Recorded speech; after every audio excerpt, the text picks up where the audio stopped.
ei tässä voi olla kuin hyvät fiilikset. Tänään takia näitä pelataan. Tervetuloa seuraamaan Garnet Salibändin pelaajahaastattelua. Tänään vieraana on SP Vantaan ykköskentän lait. Onko sentteri muuten? Sentteri nykyään. Lari Lundström. Lari, annatko nopea esittely tästä? Joo, ei. Lari Lundström nykyään jopa sentterin paikalla operoi. SP Vantaan joukkueen numerolla 10 mennään. Ja on tässä nyt varmaan parikymmentä vuotta lajia pelattu. Aloitettu täältä Länsi-Vantaalta, että sen takia veri veti nyt näin uran loppuvaiheessa tänne takaisin. Missä olit tässä välissä? Kyllä sitä on käyty pääkaupunkiseudulla kiertelemään vaikka missä. Et M-tiimissä ja Tapanila erässä ja sitten Hakissa. Teidän Twitterissä on näkynyt aika paljon semmoista hashtagia kuin uusi edari. Mitä se tarkoittaa? Hyvä kysymys, en tiedä. No kyllähän meillä joukkue uudistuu aika lailla. Että viime kaudella, niin kuin moni sanoi, että meillä viime kaudella oli niin kuin paperilla parempi joukkue kuin tänä vuonna, mutta nyt on kyllä saatu uutta ilmettä tähän. Että eihän kukaan odottanut ennen kauden alkuun, että me oltaisiin näinkin pitkälle päästy. Että. Niinpä. Ja vielä on nälkää jäljellä, että totta kai halutaan nousta ja näyttää, että länsi-vantaalainenkin salibändi voi hyvin. Ylipäätänsä Vantaalla on ollut aika hyvä kausi, että Tiikerit idästä nousi liigaa ja nyt jos saisi lännestäkin divari nousu, niin on se aika kova juttu. Minkä takia teillä on mennyt hyvin? En tiedä. Se on aika monen asia summa, että palaset on loksahdellut kohdalleen ja ketjukoostumuksetkin saatu aika hyvin. Siellä on löytynyt hyvin kemiaa ja moni on nostanut tasoa kauden aikana. Et siellä on moni jätkä, varsinkin nyt playereissa, niin, jotka on pelaa tosi hyvää salibändiä tällä hetkellä. Mun mielestä Kallunkin on muuten erinomainen esimerkki siitä, että ihan valtava nosto taidossa oikeasti. No ei nyt taidossa, mutta siis... Taso on todella korkea tällä hetkellä. Että, joo, pelaa fiksua salibändiä. Niin pelaa. Ja jotenkin, näkisit sä yhtään, että Leevi ja Raumanni olisi tuonut siihen Rikun pelaamiseen jotenkin sellaista? Kun mitä on katsonut, niin silloin jotenkin se pallon kuljettaminen ja suojaaminen ja nopeus ja ratkaisut, jotenkin kaikki on parantunut niin paljon ja näen paljon samaa noissa pelaajissa. No en tiedä, eihän ne nyt periaatteessa ole samoissa ketjuissa pelannut, mutta voi olla. Kyllähän nyt oppii seuraamalla muita pelaajia ja noin, mutta kyllähän Rikillä on aina ollut ne taidot ja noin, että se on nyt vaan siitä alkanut toteuttaa vähän fiksummin hommaa. Teillä on huomen lähtö Lappeenrantaan, pelaa divarikarsintojen vikaa match-upia, josta voittaja nousee divariin. Mitkä fiilikset? Aika hyvät. Pitkä ja rankka kausi takana ja nyt on enää kirsikkana kakun päällä tää huipennus viikonlopulla, niin ei tässä voi olla kuin hyvät fiilikset. Tänään takia näitä pelataan.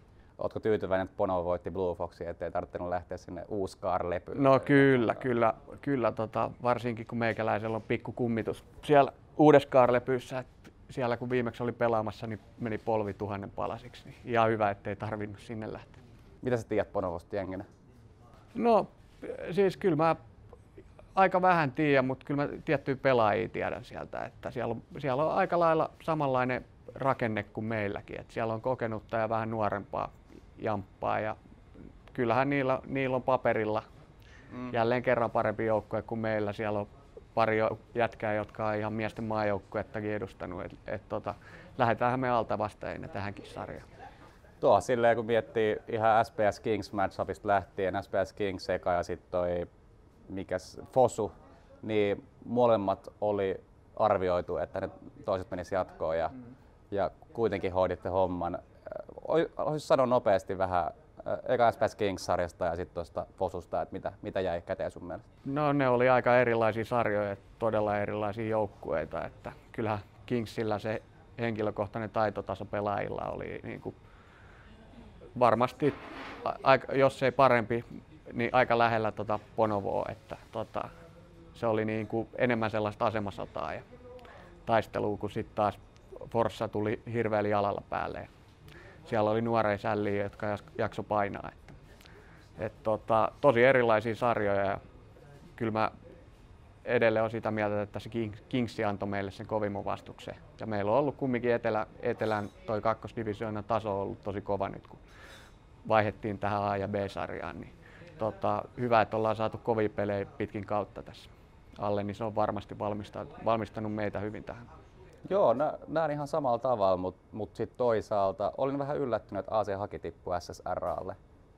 No joo, kyllä se yllätti sillä rosterilla, mutta mitä nyt katsonut tulospalvelulla, niin aika kaposta rosteria on ollut liikenteessä. Että kumminkin, kun nämä kevään aikataulut on aika tiukkoja, niin kyllä siinä kun painetaan peräkkäisin päivinä, niin jos kahdella kentällä painat, niin kyllä siinä voi vähän pohkeista tuntuukin.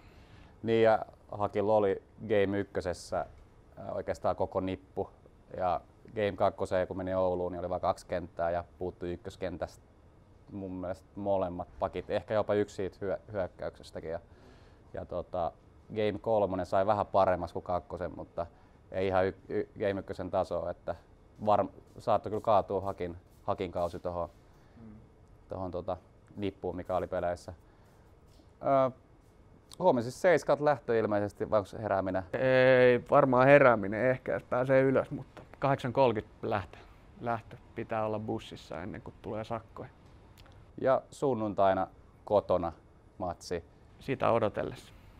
Olisiko hyvä ottaa tästä vierasvoittoja, eikä sitten voisi ratkaista ja nousta? No totta kai kotona. Sitä lähdetään hakemaan, mutta tosiaan lähdetään alta vastaajana, että mitä vaan voi tapahtua, mutta kyllä meillä on vahva usko, että me voidaan hoitaa tämä homma ihan loppuun asti. Jees, katsojille sen verran, että lähtekää messiin huomenna SP Vantaan kannattajaryhmän mukana, katsoa pelejä ja sunnuntai tietty kotona. Ja oliks tiistaina Game 3 tarvittaessa sit vieraissa? Tiistaina joo. Näillä mennään ja tsemppii yes. match-upiin. Kiitoksia. Kiitoksia. Yes, nähdään hallilla. No niin, moro.